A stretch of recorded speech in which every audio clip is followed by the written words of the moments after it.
화요일 마켓 비하인드는 IM증권 이영훈 이사님 모시고 얘기 나눠보겠습니다. 어서 오십시오. 네, 안녕하십니까. 오늘은 뉴욕 시장이 간만에 대통령의 날 쉬는데 그래도 우리가 뉴욕 증시 이렇게 또 쉬는 날 또 한번 또 리뷰를 해볼 필요가 있죠. 요즘에 그 트럼프 관세 관련돼서 한동안에는 생각했던 것보다 좀 유연하다. 이를테면 그런 거죠. 그러니까 협상 전략이다. 뭐 이런 식의 해석들이 나오면 시장에서는 비교적 트럼프 관세 리스크에 대한 시장의 어떤 반응이 크지 않았는데 부정적인 쪽으로 최근 들어서 보면은 지난 주말에도 저도 좀 기사도 보고 어제도 좀 보고 하면서 느끼는 거는 너무 안이하게 생각을 하고 있다라는 목소리들이 또 월가에서 나오더라고요. 현재 이런 월가에서 이 트럼프 관세 정책에 대해서 바라보는 시각이 좀 변하고 있다 이렇게 보면 되겠습니까? 그 시각 자체라는 게 그때 상황에 따라서 항상 이제 조변석게 하는 게 월가이기 그렇죠. 때문에 그걸 가지고 단정적으로 말씀드릴 수는 없지만 일단 달라진 거 하나는 보편 관세를 주장했었던 거를 지금 상호 관세로 바뀌었죠. 바꿨죠. 네. 근데 이제 보편 관세라고 하는 건 처음에는 이제 일괄적으로 10% 관세를 매기는 그렇죠. 걸로 시작하겠다고 얘기를 했는데 문제는 그거는 바로 인플레를 촉발한다는 거죠. 바로. 그렇죠. 뭐 이유 여하를 상관없이 무조건 인플레 원인이 될 수밖에 없기 때문에 막상 그걸 주장하자니 자기네들도 생각하지 못했던 부분이 생기니까 그걸 상호 관세로 이제 바꾸면서 트럼프가 좀 생각이 처음에 얘기했던 거하고는 좀 다르게 여러 가지 고민을 하는구나. 인플레에 대한 고민을 하는 건 확실하다 이렇게 볼 수 있는 네, 거군요. 그렇게 봐야 되겠죠. 그래서 이제 상호 관세 얘기가 나오니까 그래도 좀 유연한 거 아니야? 그리고 상호 관세라는 얘기를 하면서도 가만히 보니까 뭐 예를 들어 가지고 뭐 자동차 관세 결정해놓고 나서 그건 4월 달부터 할 거니까 또 캐나다 관세 매기기로 해놓고 나서 그거는 뭐 3월 돼야지 결정하겠다. 한 달 유예해준다. 뭐 이런 식으로 계속 나온다는 거는 이게 진짜 관세를 부과한다는 쪽보다는 시간을 좀 벌면서 거기에 대한 분위기, 그다음에 거기에 대한 어떤 실제 미국이 안아야 되는 어떤 부담 이런 것도 체크할 거고 그리고 실제 시장 반응 이런 것들도 체크해가면서 나름대로 그 안에서 절충점을 찾으려고 하는 느낌. 그리고 또 한 가지는 상대방한테 그거를 강요하는 건 분명히 있긴 하지만 그 자체보다는 거기에서 받아들여야 되는 어떤 이면적인 함의. 네. 그 뭐냐? 내 뜻은 이거다라는 걸 보여주면서 상대방으로부터 성의 표시를 요구하는 일종의 전략이다. 협상이네요. 협상 전략. 저는 여전히 그렇게 생각을 하고 있고요.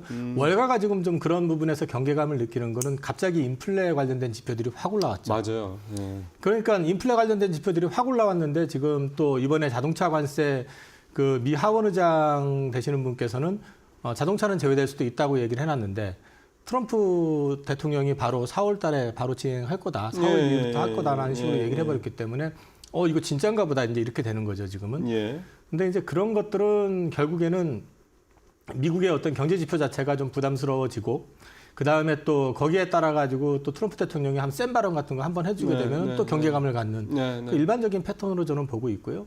저는 개인적으로 봤을 때는 이 관세라고 하는 게 하기는 할 것 같은데 과거에 그 대공황을 일으켰었던 관세 관련된 법이 있습니다. 스무트홀리법이라고요. 그때 이제 주가 폭락하고 다시 좀 회복되려고 했을 때 그 스무트라는 의원하고 홀리라는 의원 둘이서 법안을 제출했었는데 그게 민주당, 공화당 할 거 없이 전폭적인 지지를 받아가지고 통과가 됐는데 그게 모든 제품에 대해서 관세를 최소 59%, 최대 400%까지 부과하는 거였거든요. 그게 이제 대공황에 아주 촉발을 했다, 작사를 내놨죠, 트리거를 시장을. 했다라는 얘기도 좀 많이 있죠. 그러니까 관세라는 부분이 일정 부분 자국 산업을 보호한다는 측면은 있지만 그게 그때보다 더 많이 얽히고 설킨 상황에서 밸류체인 자체가 그렇죠.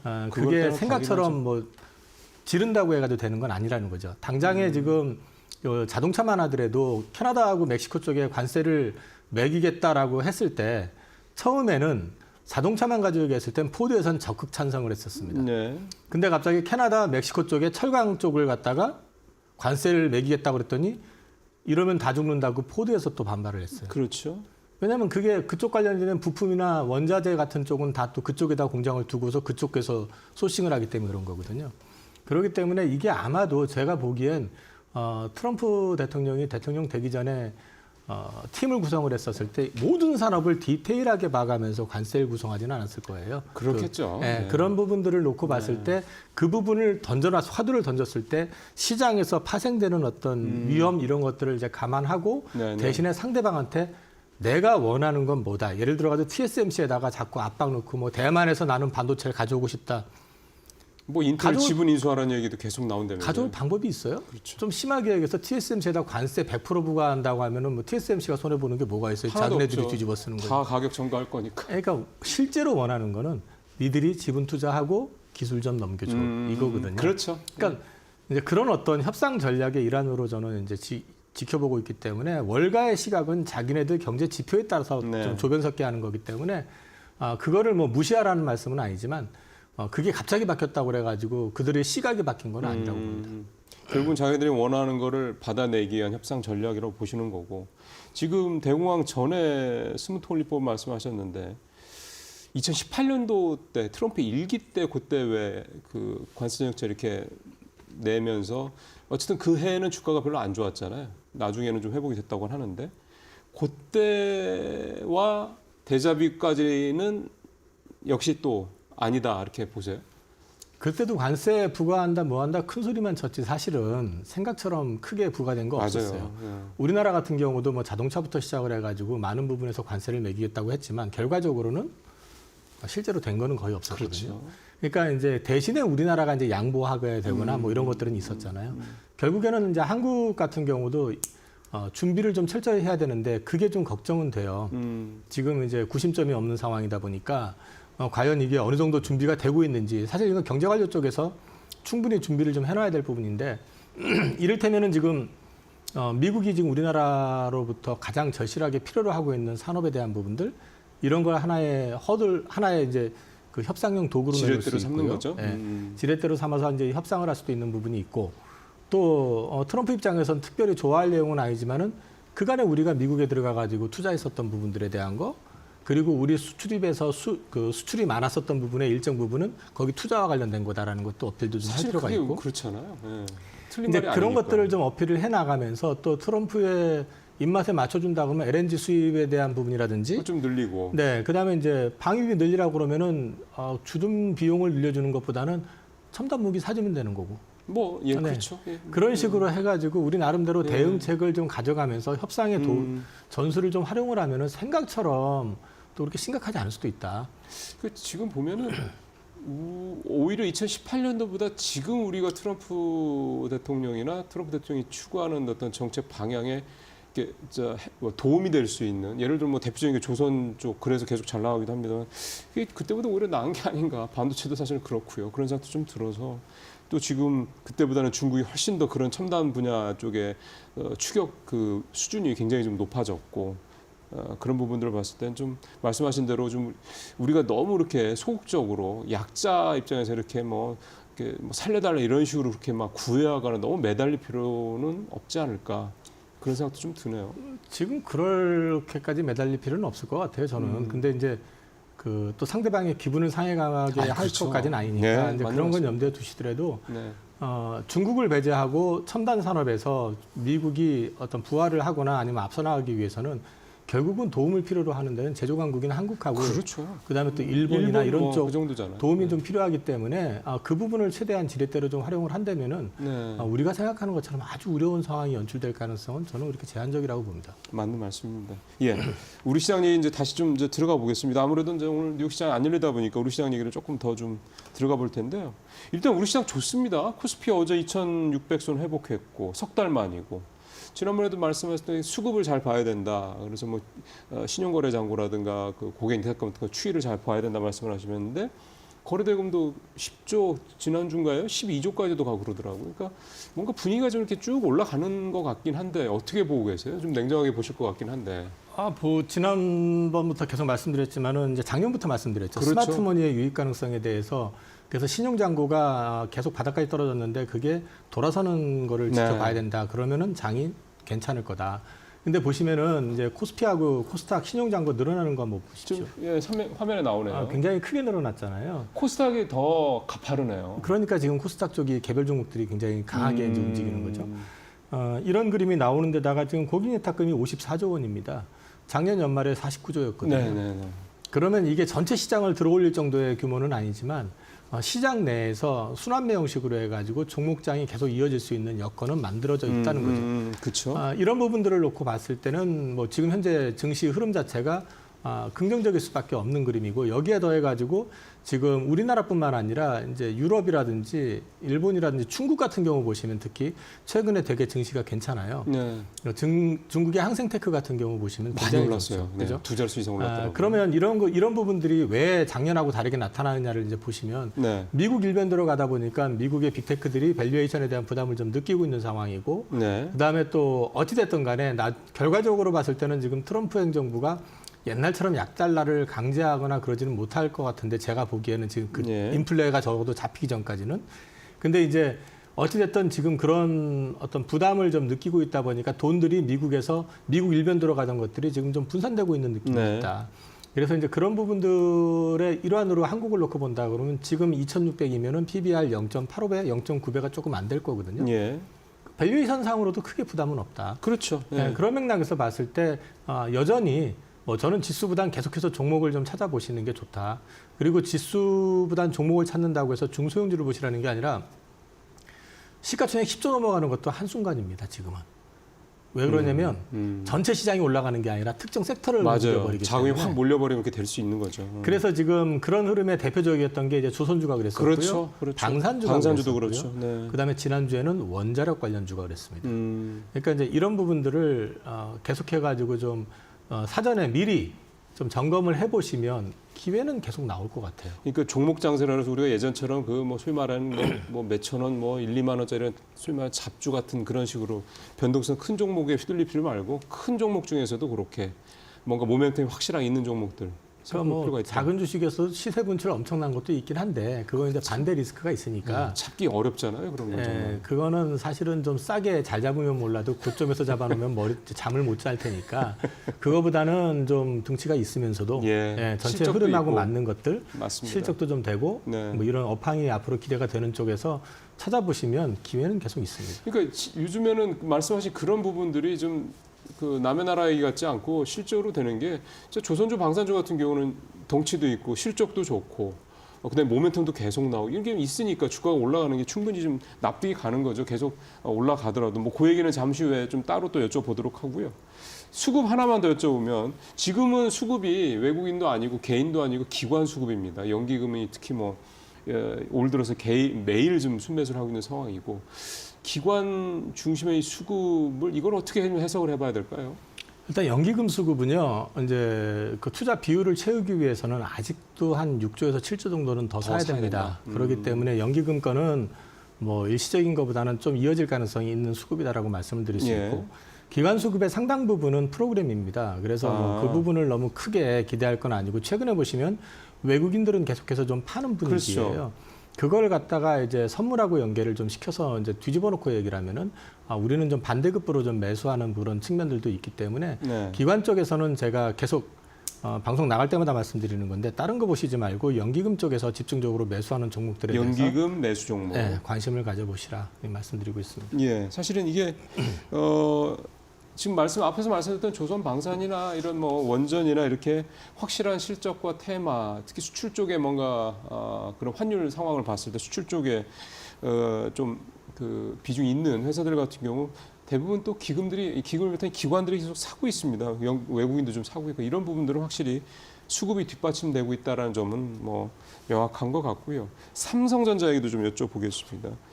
지난주에 외국인이 순매수 1위가 주간으로만 어쨌든 삼성전자 1위였습니다. 규모는 3천억이니까 그렇게 크지는 않았는데 어쨌든 삼성전자는 계속 제가 앞으로도 여쭤볼 것 같습니다. 지금은 삼성전자 또 어떻게 보고 계십니까?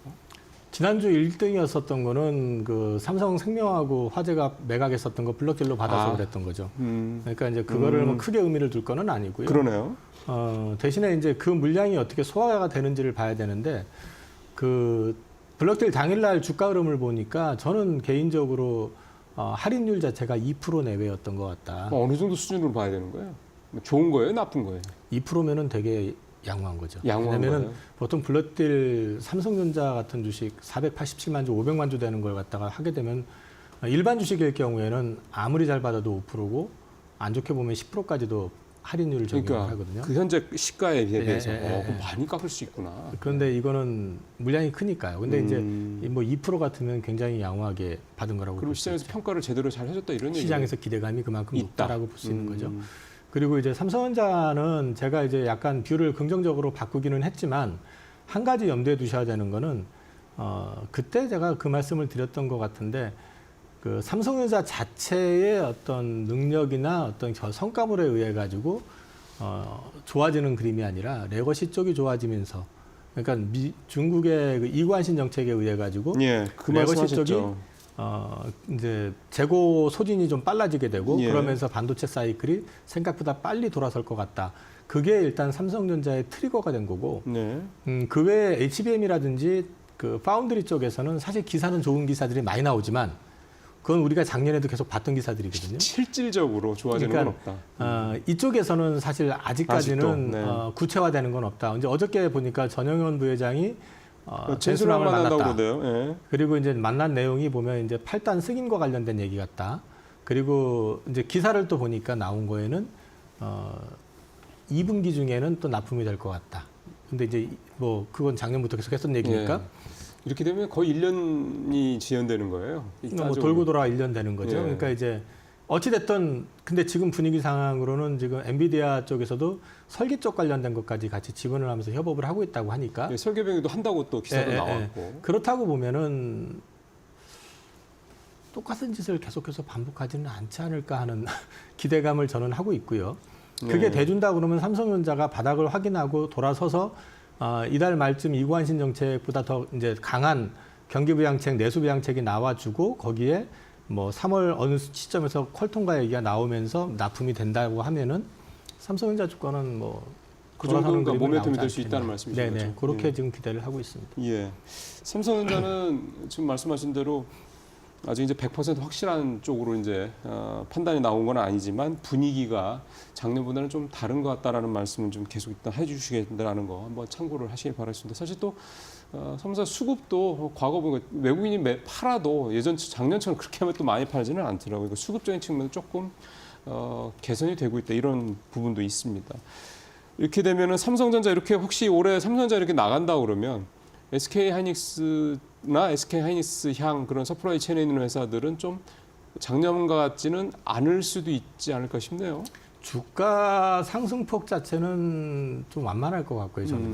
그러니까 SK 쪽, 네, 하이닉스 뭐 쪽이요. 예. 이제 실적 자체는 굉장히 서프라이즈 하는 그렇죠, 건 그대로 그렇죠. 나올 거라고 봅니다. 그래서 투자를 하는 데 있어가지고 뭐 안전판 역할은 분명히 있을 것 같고요. 그리고 이제 지금 어저께인가 이제 또 그 HBM 관련해 가지고 그 뭐라고 얘기해야 되나요? 그 이제 엣지단에서 이제 HBM 대신 사용하는 거. 그 소캠 얘기하시는 거죠? 네네. 예. 그거 관련해 가지고도 이제 이게 구체화되고 있고 이게 이제 뭐 삼성이랑 협의가 되고 있고 하이닉스와도 협의가 되고 네, 있다고 그렇게 얘기를 하는데 하대요. 이걸 만약에 이제 좀 표준화 시켜가지고 좀 치고 나갈 수만 있다고 하면은 우리나라 업체들한테는 뭐 우호적인 그림은 계속 만들어질 가능성은 있으니까 그런 맥락으로 보시면 될 것 같고 그다음에 이게 표준화를 엔비디아가 하는 거고 엔비디아가 추진하는 거 거기에 이제 우리가 같이 우리 국내 회사들이 같이 해서 이게 글로벌 표준으로 만들면 생산을 또 우리가 하고 이런 개념이 되는 건가요, 그럼? 모양새는 좀 그렇죠. 예, 그러니까 우리가 주도를 해가지고 우리가 칩 만드는 회사면 우리가 이런 칩 근데 만들었으니까 그게 좀- 아니기 때문에 예, 근데 이제 지금 분위기상으로는 이리 와봐, 니들 모여봐 해가지고, 내가 이런 거 사실은 그런 약간 거잖아요. 그런 느낌이잖아요. 예. 그래서 조금, 삼성이 이런 생각이 들긴 하는데, 그래도 뭐, 어찌됐든 간에 지금 상황에서는 삼성은 바닥 탈출해가지고 올라가야 맞아요. 되는 그림이니까, 네.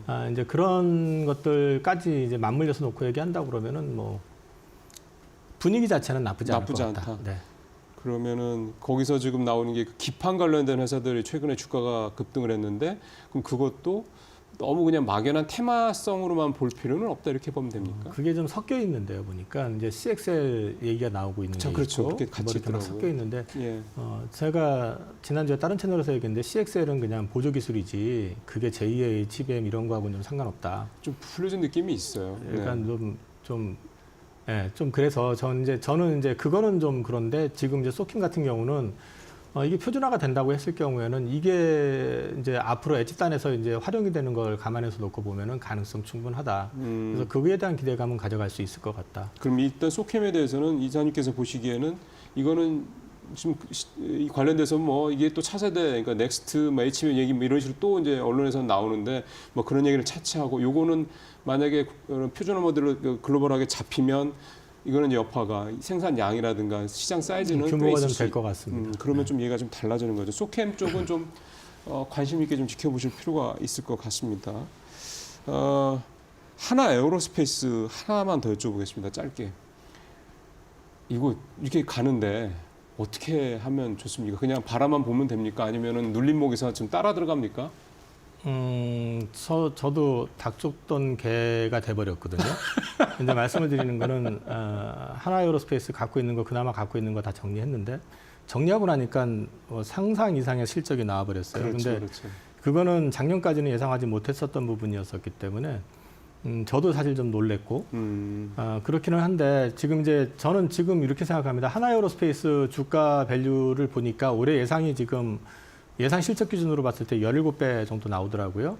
이 정도면 글로벌 방산업체 표준보다 약간 높거나 비슷한 수준이에요. 그럼 거의 그러니까 이제 밸류에이션은 왔다. 밸류에이션은 어느 정도 왔는데 이제 네. 하나 에어로스페이스 주가가 여기서 끝이다라고 말씀드리려고 하는 게 아니라 여기서 일정 기간 좀 눈에 익숙해지는 가격이 좀 익숙해지는 좀 횡보 기간을 거치고 난 다음에 그 다음 변수가 될 수 있는 거는 저는 하나오션을 자회사로 편입한 거, 그러니까 연결로 붙였을 때 새로운 모멘텀이 생길 수 있다. 이제 거기서 하나오션이 숫자가 어느 정도 올라오느냐에 따라서 기업의 어떤 밸류는 또 달라질 수 그렇죠. 있다는 거죠. 연결된 거니까. 그래서 그거는 좀 지켜보셔야 될 것 같다. 그래서 하나에어로스페이스는 여기서 바로 끝 이거보다는 좀 기간 조정 거치고 나면 오션 밸류가 더 추가될 가능성은 있다. 그 정도입니다.